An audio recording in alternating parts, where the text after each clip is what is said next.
Good evening, everyone, and welcome to this school board work session. Today is December 11th, 2018.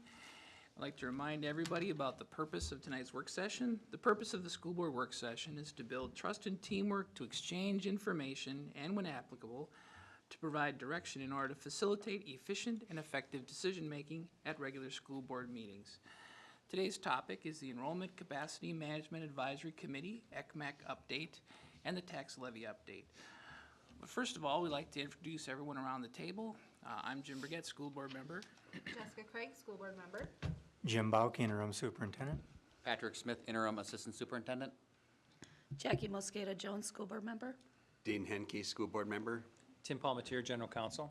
Steve Flisk, assistant superintendent. Laurel Anderson, executive director of human resources. Kelly Parpart, assistant superintendent. Anthony Patternis, executive director of technology. Patricia Magnuson, executive director of finance and operations. Kelly Panuza, director of business services. Heather Douglas, school board member. Thank you, everyone.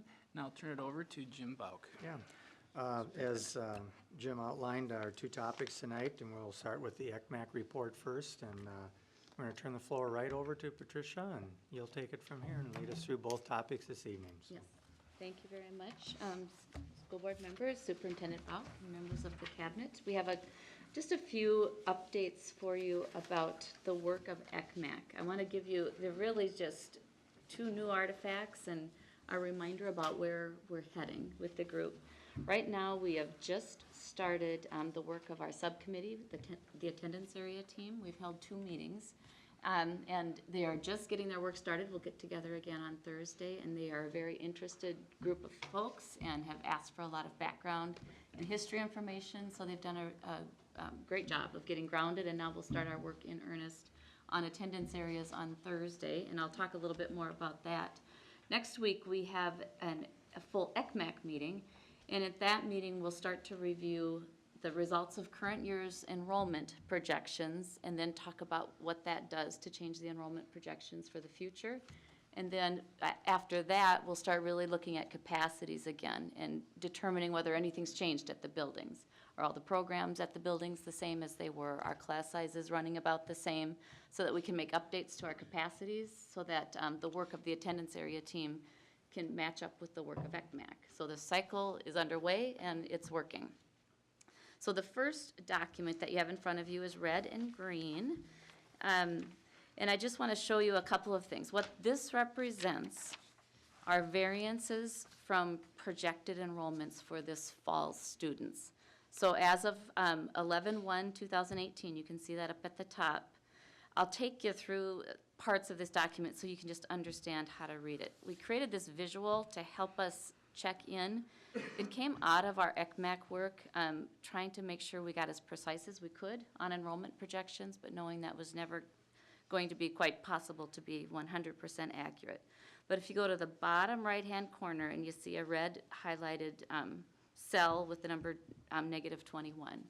So what that tells us is that our total enrollment in grades K through 12, on November 1st, our projections were, we came in 21 students below projections, which is very close on an overall K through 12 system of this size. The trick is, though, as you dig back into the grade levels and the schools, because that's what starts to drive conversations about boundary changes and conversations about additions to schools, and we want to make sure that we're paying attention to that. So what you see in the red and green, you can see the key up at the top. If a cell has 10 or more students above a projection, it highlights green. If it's 10 or more students below a projection, it's highlighted in red. And then because 10 doesn't mean the same in a 300-student school as it does in a 1,500-student school, we also ran some variances way over to the right, green if it's 5% above and red if it's 5% below, just so we can get a sense for that as well. And then you can see totals going across the bottom by grade level. So this is our first glimpse in the fall as to what's happening with future enrollment projections. Are we going to grow as fast as we thought we were? Has something changed in a pattern that we need to incorporate? And it will change those 5-year out enrollment numbers. And this is one of the things that the ECMAC group is learning, is that when we do all of this work in public and expose all of our thinking This is why it makes the work very difficult, because projections will change, because trends change and enrollments change, and we just have to keep incorporating the new data and keep moving forward. So the things we're looking at, you can see, for instance, Fernbrook at kindergarten was over by 19. We knew growth was coming in Northwest Maple Grove, and we know that we're still waiting for some of that 610 area construction to really get underway, which we still believe is at least 2 to 5 years out, based on a conversation we had with the city of Maple Grove just yesterday. And we'll talk more about that when we update projections. But we know that there is some growth that's outside of the area that depends on the infrastructure around 610. And some of that is infill. We can identify some kindergartners coming in from the Dayton portion of the Fernbrook boundary area. So now we know this, and this will be incorporated into projections as we start to see some of that growth happening. That's the beauty of a cohort survival model, is the past is the best predictor of the future. So we don't want to build growth on top of growth. So this pace of growth will now be built into the synergies of the forward growth. Does that make sense? So Fernbrook's heating up. So if you say the past predicts the future, it will automatically increase enrollment at Fernbrook. So we don't want to artificially continue to add students so we overbuild or overproject enrollment. Patricia, may I ask you a quick question? And I don't mean to pull it off topic. My daughter was one that experienced this growth at Fernbrook. Yes. And she had attended for a week, and then they decided to bring in a new teacher, and they had a brand-new classroom. At what point in the process do we determine that hiring additional staff at sites is ideal? And again, I don't want to pull it too off track That's a good here. question. That's a good question. Assistant Soups, you want to respond with what our process is and how we work through that in the fall after numbers? All right. Any one of the three of you. No, it's fine. I mean, so part of it, we start the process out, we're reviewing the enrollment numbers together, and so we're watching it. We're having conversations with the principal. We're looking at just sort of how the whole, all of the schools are working out. And but that process, I think, typically we start those conversations in earnest around August, but just really watch and make sure that we're paying attention to it. Okay. It's a bit of art and science.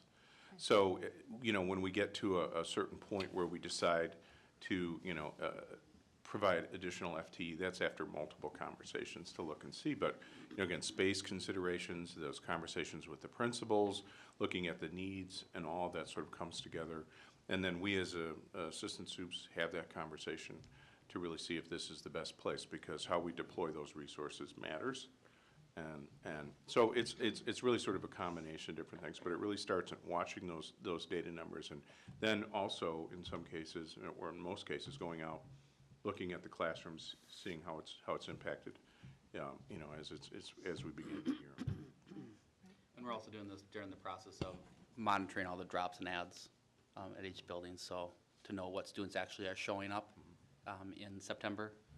That first couple weeks of school, we'll get a good idea of what the numbers are looking like. Okay. So that plays a pretty big factor in it as well. Thank you. It's not as simple as some might believe. Right. So it's really difficult to make that call until you know that a trend looks like it's going to hold. stick. Right. Yeah, and that's the that's the art And of we this really science. don't know that until at least the 15th day of school, when we do our 15-day withdrawals. So that's our magic day, is day 16, because any students that haven't shown up then are dropped as of 15 days, and that really gives us a much more accurate indicator of students that may have enrolled but don't actually show up on our doorsteps. But if you recall, there's been a couple of years recently where we've come to the board and requested more money for FTEs, and that's what that's about, Jessica, is when we see those sizes are holding, and we try every way we can to be creative, and often that means moving staff, which is not the ideal situation at all. That's really our last resort, but we'll do it when we have to. But, when our numbers are coming in stronger than we had predicted, then we come to the board and ask for additional FTE. Thank you. So I show you this, I think, for 3 reasons. One, to show that We try to get as accurate as possible, and we want to be transparent when we're not, because it's obvious in some places when we're not, like at that situation in Fernbrook. A second reason we show it is to show you how complex it is, because this shows variances, and one might go, how could you be off by 19 students in kindergarten? But what you should know is that a year ago, many eyes looked at these and went, those trends look right, those trends look right. And so this is how complicated it is. When trends look accurate, that's not how families and children act. They show up in all kinds of different ways. And the third reason is we want you to know how that builds into then this next page, which becomes our new set of enrollment projections. So this document you're used to seeing, this, we've been using this cohort survival model for many years. And the first year of projection on here is fiscal year 2020, so it's that first yellow column. So if you go straight to the bottom, we're predicting 20,913 students for next fall, which indicates another year of growth. So 155 more students. So we have been in a period of growing enrollment for many years now. This is going to be the 5th year if these numbers are accurate for next fall. Here's some things we've changed.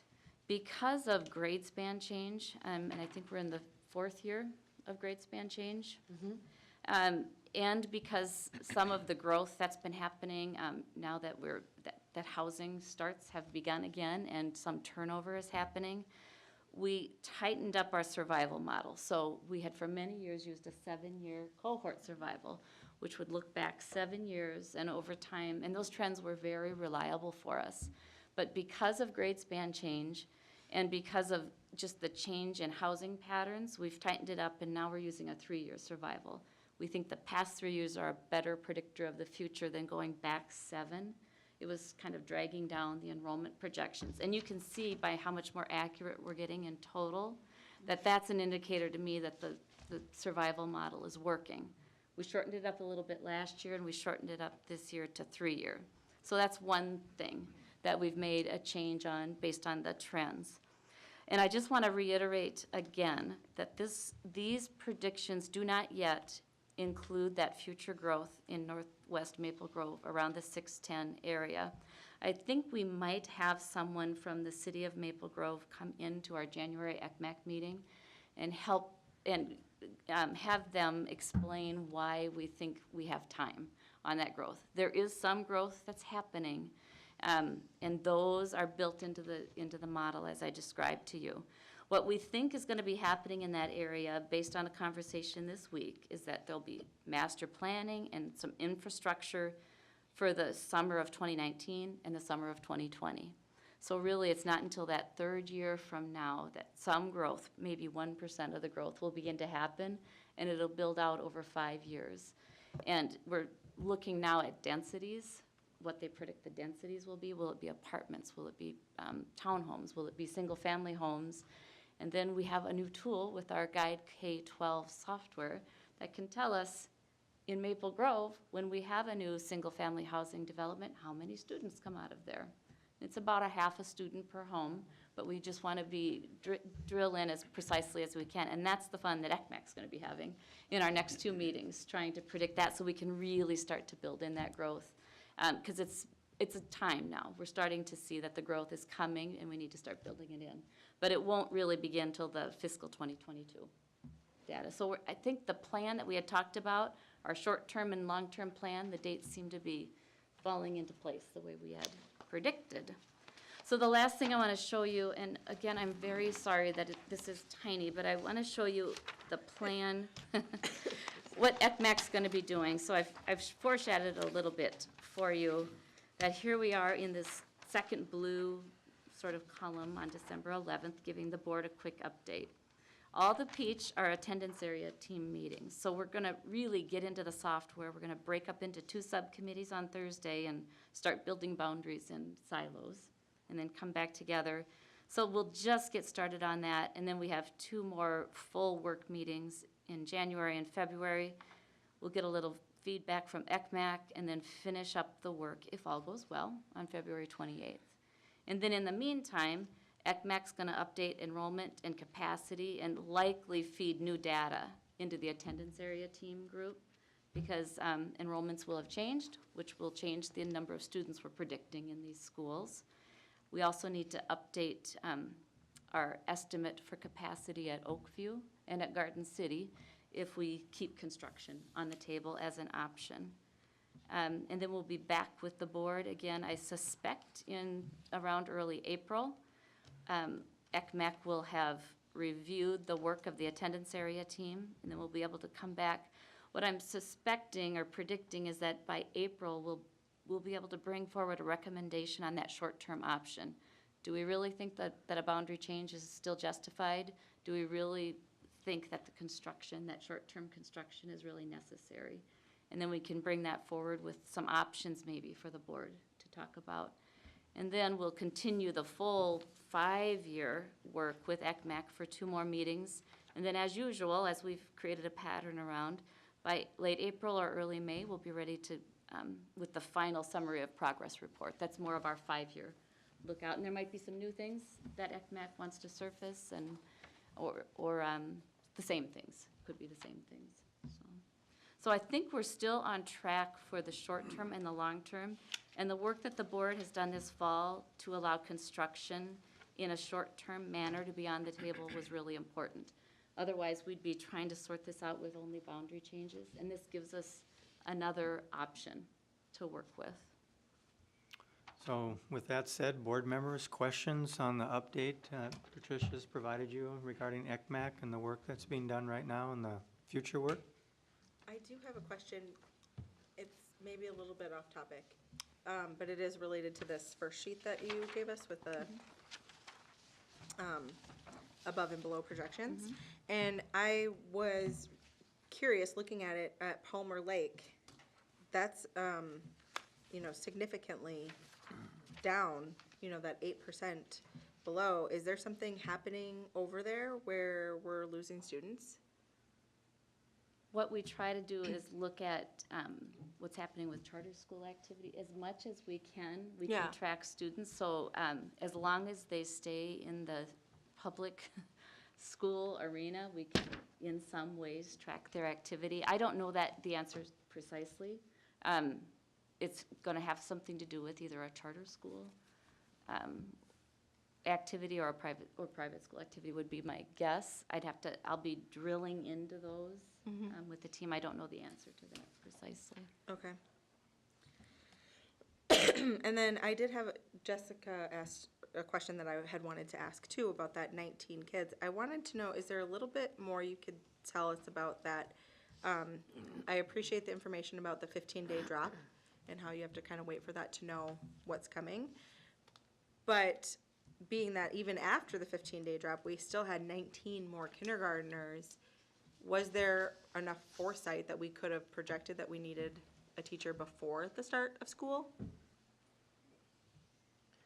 You know, again, until we're certain that they're going to hold, it's really hard to do that. But there are different things that can be done, even when we realize that they're 19 students over. Sure. So, for example, we look at all the class sizes. So the board has set a target class size for each one of the elementary classes. Yeah. And that's just that, a target. So we look at, for example, Fernbrook, and we look at what does their first grade look like, second, third, fourth, fifth. So sometimes they are able to make a change internally. Okay. So for it, with the right licensure, of course, K, you know, requires a different licensure, but often multiple teachers have that. Sure. So let's say third grade is significantly below target, you could move a third grade teacher if they had the correct Okay. licensure to add another kindergarten section.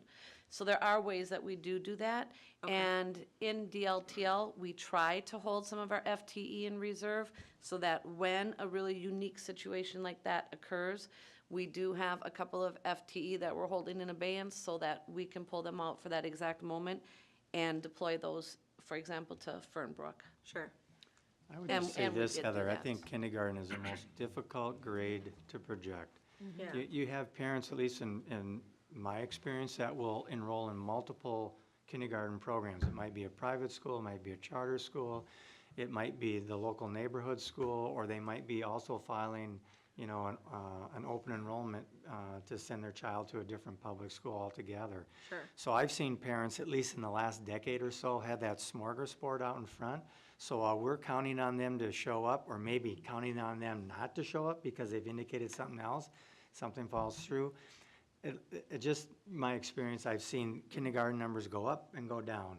Okay. And they always show up, you know, no matter what grade level it is. It seems like kids show up in the grade level you don't need in that particular building because it causes stress and strain. Yeah. But again, K is the most difficult. Once they get in our system and we kind of have sorted out where their option is for elementary, it's easier to track them through the model. So Sure. this didn't surprise me at all as I watched it from the fall when Patricia and I sat down in August, when I met with the assistant soups to look at numbers. It didn't surprise me at all, so. And Thank you. our elementary staff do their due diligence to call when we get our census area data. They're calling all these families to find out if they can, as much as they can, if they're going to attend or not attend. And we get as much of that information as we possibly can in the spring of the year before. But you could have census area data of about 250, 260 potential kindergartners come to school, and you might get 180. Sure. So there's a huge discrepancy in those numbers, and so you're trying to plan around that. So you set these projections. And what I remember from Fernbrook is we saw over a short period of time just more kids, more kids, more kids. It wasn't just they all just came to us at once, and now we're trying to decide if we're adding or not. It was we saw a progression rapidly increasing of more kids coming. Then we released an FTE to add a section. So it's about timing too, of when we find out the numbers. Yep. Okay, thank you. Patricia, I had a question, and I'm thinking we maybe saw it earlier. So has the board and ECMAC, I'm assuming they've had the conversation on the capacity of each building, X number of students, you know, per section, times the number of classrooms, so you've got a building capacity of, let's just say, 800. I know that wouldn't be at Basswood because I know it's bigger, but so for me, it would be helpful to know, so within your projection, where is the building at within their building capacity?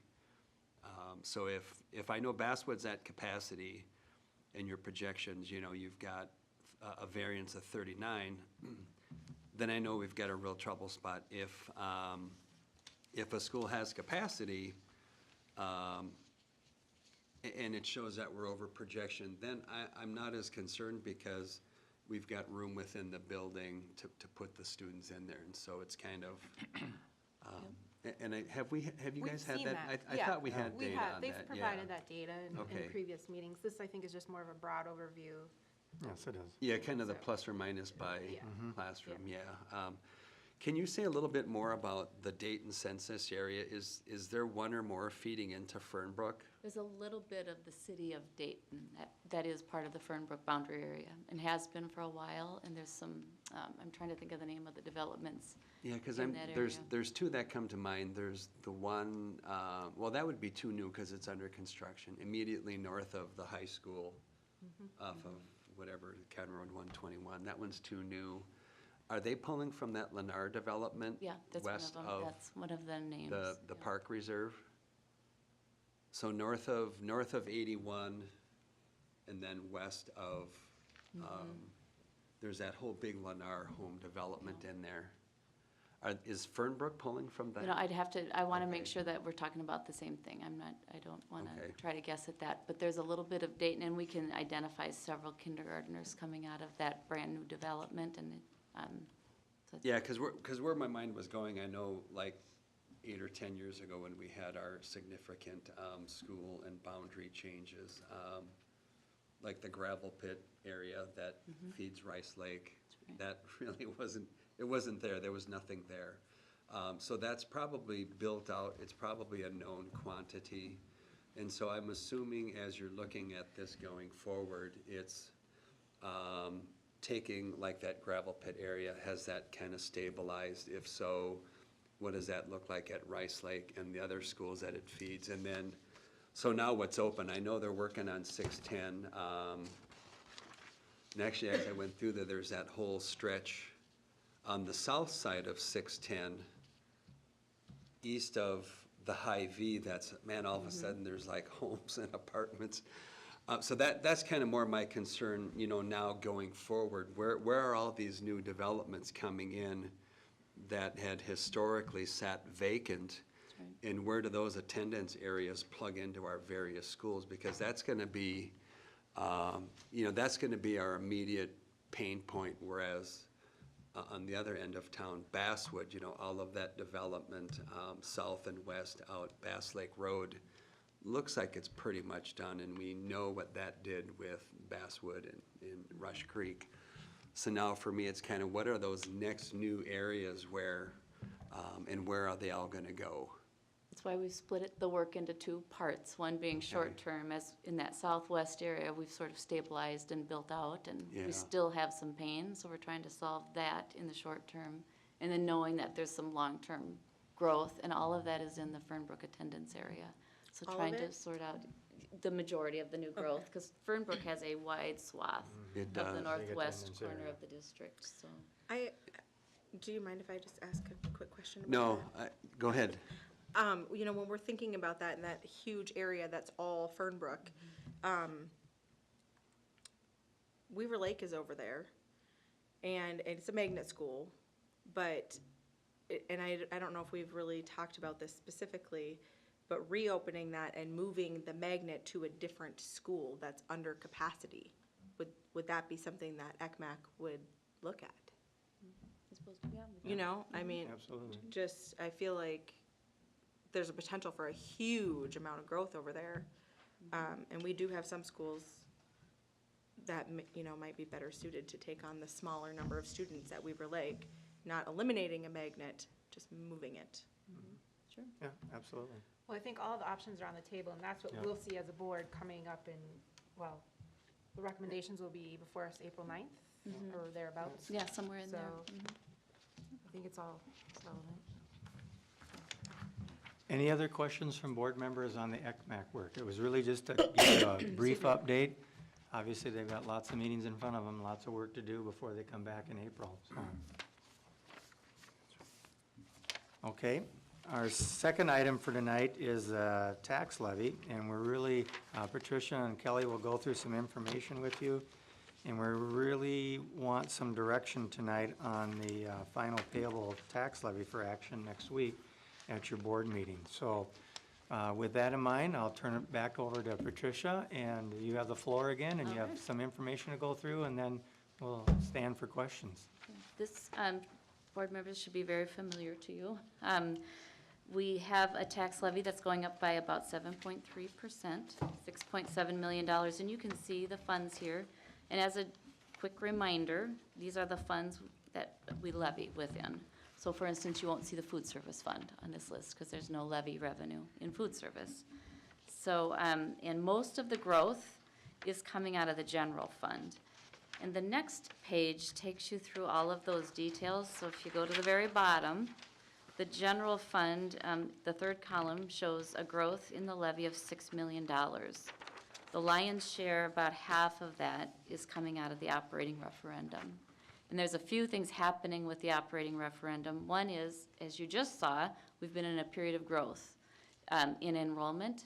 And when levy numbers are set, so for instance, this is a levy for taxes payable in 2019, which is next school year, starting in the fall of 2019. If enrollment comes in higher than projections, that means we under-levied the previous year. And the way the levy system works is there's a catch-up levy to add to the operating referendum, for instance, because it's a per-student levy. And you'll see some of that in a little bit, but we have some predicted growth in enrollment, but we also have some catch-up levies for previous years because we have come in with enrollments higher than predictions in the last 2 years.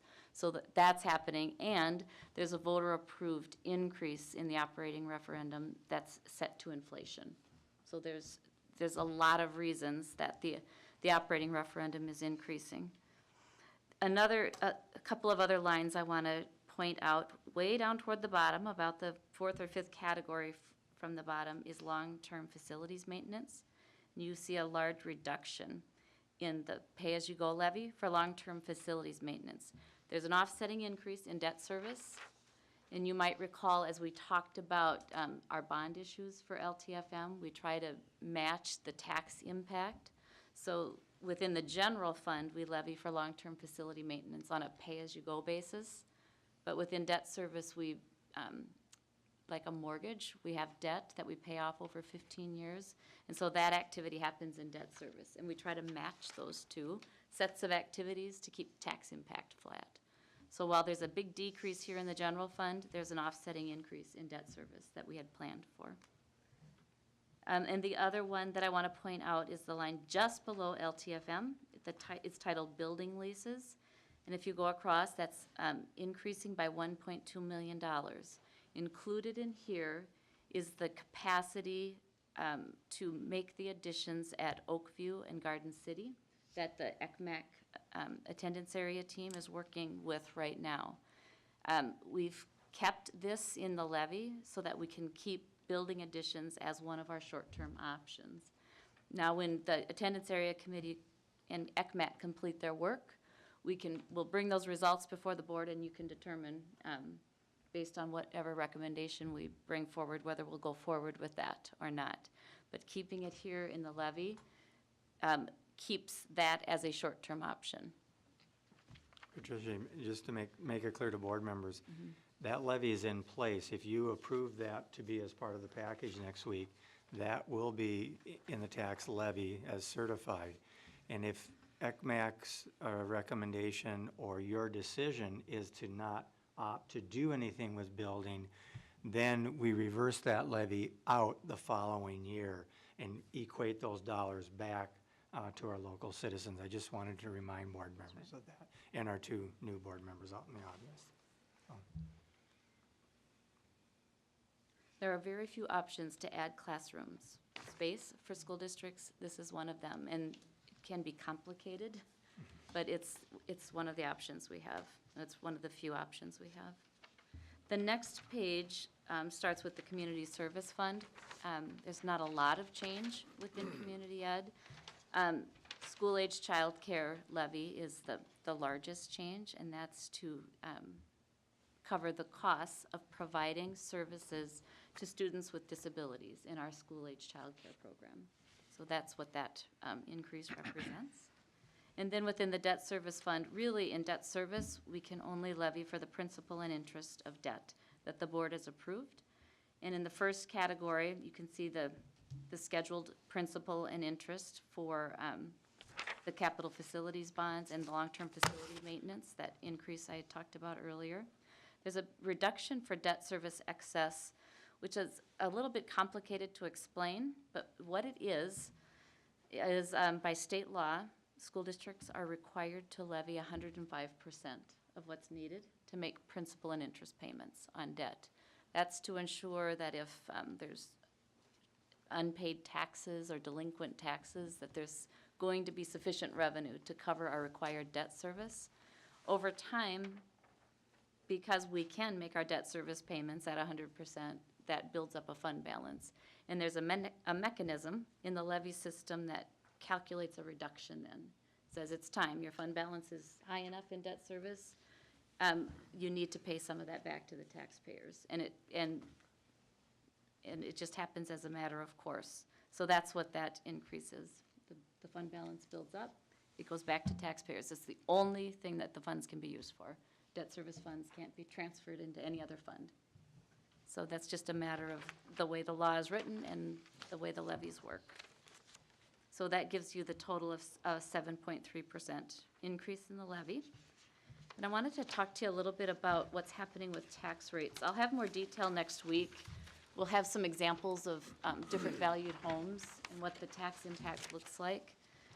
But just as a reminder, the way the math works, we create a tax rate, and it's really a numerator. So this top part is our numerator, which is our levy. And I just want to have you look at the third line. There's that increase in the levy of $6.7 million. The denominator of this ratio that creates a tax rate is the property value of the entire school district. And there's two ways that property values are sorted. One is at market value. So the market values in our district are going up by 7.74%. And then there's this other calculation in the tax code called tax capacity, and that valuation is going up by 7.78%. So if you see a numerator going up by 7.3 and a denominator going up by 7.7, tax rates aren't going up as fast as they might otherwise. So you can see the two tax rates, the market value rate is going to go up by 2.94%, but the tax capacity rate is actually going down by 1.88%. So it softens the blow of an increase of $6.7 million in the levy, in the way the tax rates are calculated. Different than last year, tax rates are not going down in total. So there will be an increase in taxes for most property owners for the school district portion of the levy. And we'll have some examples for you at the Truth in Taxation meeting and for our taxpayers next week. And all of this is built into the Truth in Taxation statements that, that property owners have. This next slide, I'm going to get you started on it, but Kelly will take you through the majority of it. We had a question from a board member about whether we could reduce the increase in the levy by not levying for the inflationary increase. So as best we could, we dug into that increase in the operating referendum of $3.9 million. So at the very top, you see the Pay 19 operating referendum and then last year's. And the increase is $3.9 million. So using an example of a $264,000 home, which is about the median in the school district, the first part, the yellow highlighted, is the increase that we can attribute to the inflationary adjustment, and that's about $1.4 million. The rest of that increase is attributed to other things. Prior year increases in pupil units, so the makeup for predicting enrollment in previous years is about $1.3 million. The enrollment increase for next year is about $973,000. And then part of the operating referendum is an equalized formula, meaning that there's a formula that says taxpayers pay part of it, state aid will pay a part of it. And there's a decrease in the equalization because our property wealth is growing. So equalization aid will go down in that case. So that increases the levy because of that change. So as best we could sort out, the tax impact on this median valued home is $1.87 per month, $22.48 per year. And of that, the voter-approved inflationary adjustment is about 68 cents a month, or $8.18 a year, just to give you some information about that. And Kelly's going to provide a little more context for you. So with that conversation about the operating referendum, we pulled out the last time the board saw the Basin tactic for the General Operating Transportation Fund. So this was created back on October 12th and was shared with the board in November at the work session. And so what this document shows is it's a 9-year model, so it shows 4 years of a look back for 2015 to 2018. It shows our current year that we're in, which is the adopted 2019, and then it looks out 4 years into the future.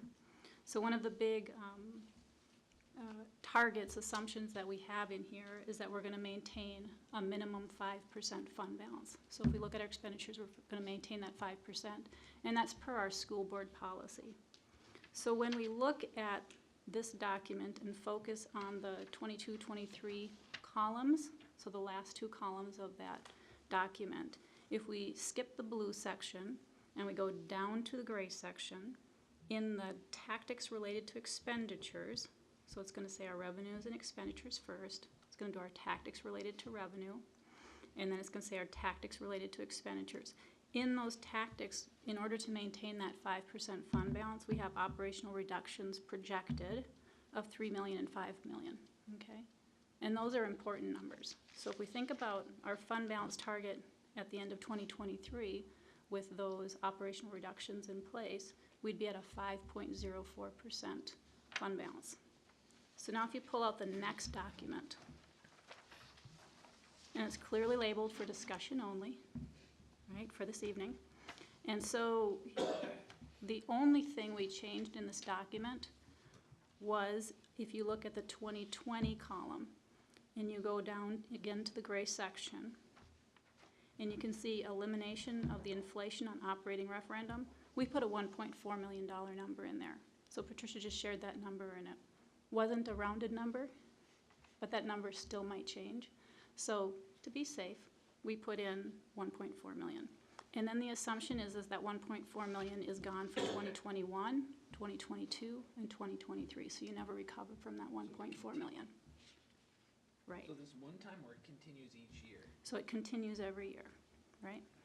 And so if that is what we do, then again, if we look at the bottom here, for 2022 and 2023, the 3 million operational reduction in 2022, but it forces the operational reduction to increase from 5 million to $10,325,000, right?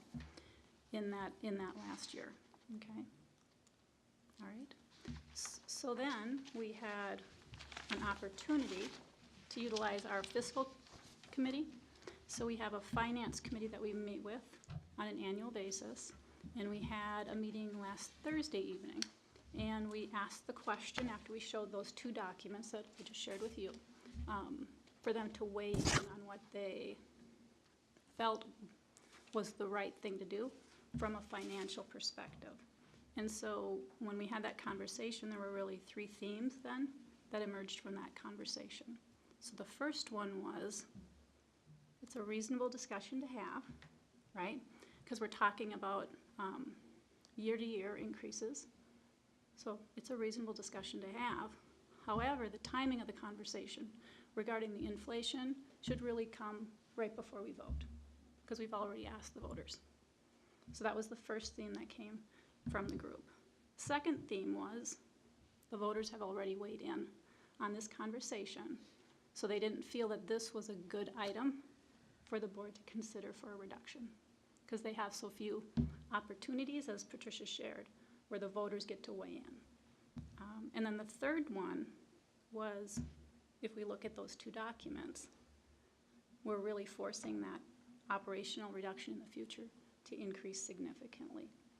And they didn't think that it was the right time now to be talking about operational reductions when we're in a period of growth with our students. So those were the three themes that came from that conversation. So we just thought that was important to share with the board. Anything else that you have to add, Patricia, to, what does the tax levy look like?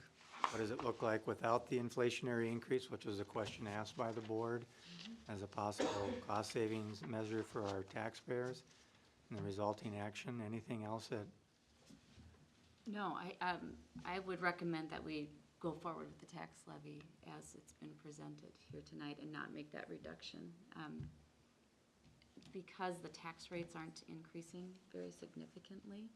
An increase is an increase, but we have some offsetting factors, and property tax statements have been in folks' hands for, since about a week before Thanksgiving. I have not received a phone call yet. I don't know if the board is receiving feedback, so. Okay.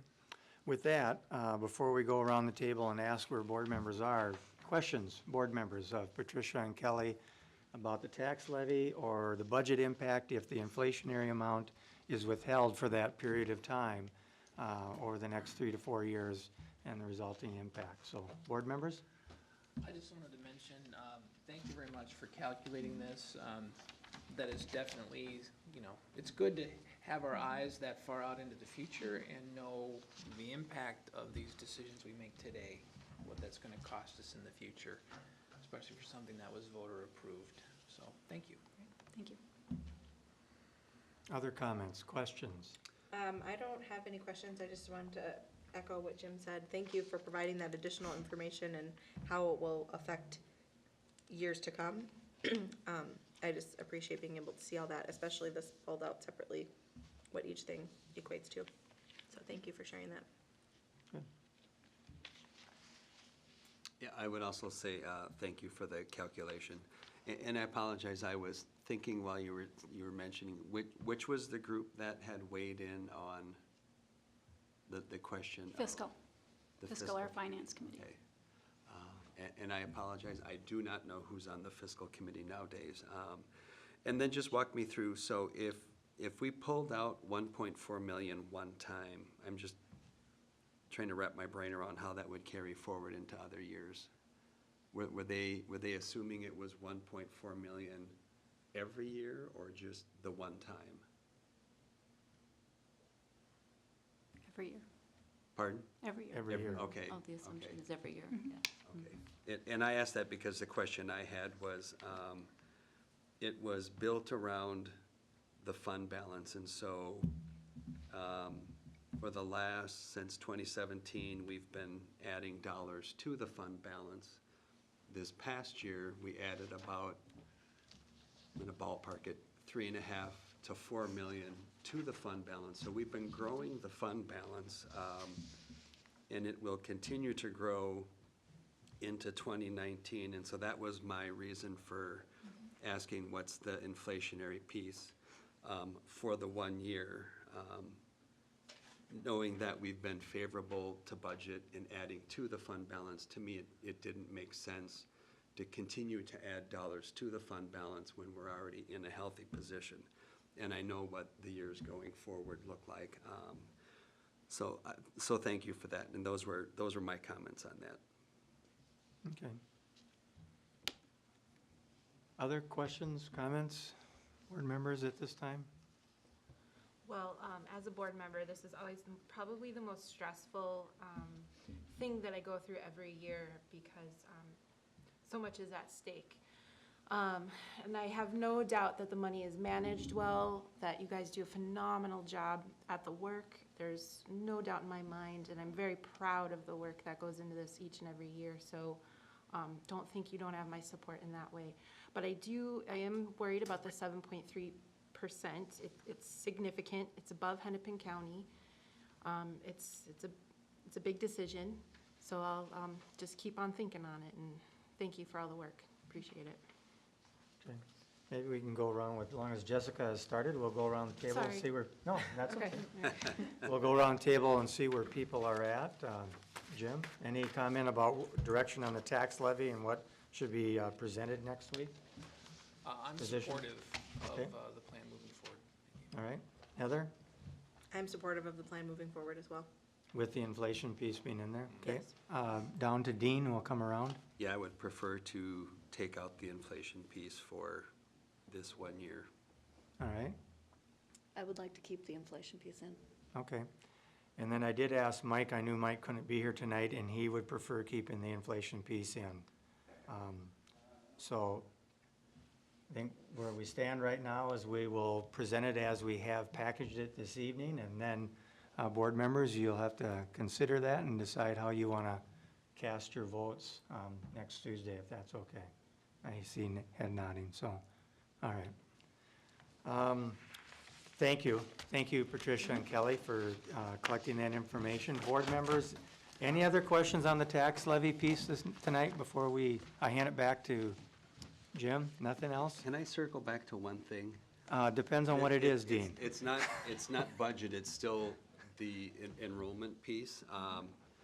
And as I was sitting here, I was, I hang on to a lot of information, and hopefully, you recall it at the right time. Never ask the One- question.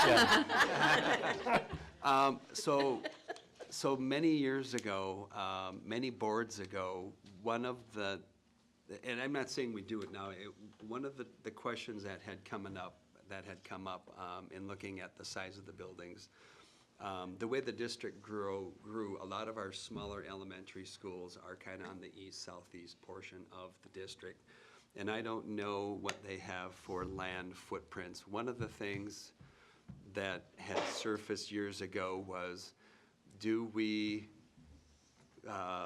repurpose one of our smaller elementary schools into a larger elementary school? So what that would mean is we would have to move students for a year or two, maybe replace a 400 or 500 size elementary school with the newer 800 to 1,000 footprint in that portion of the district.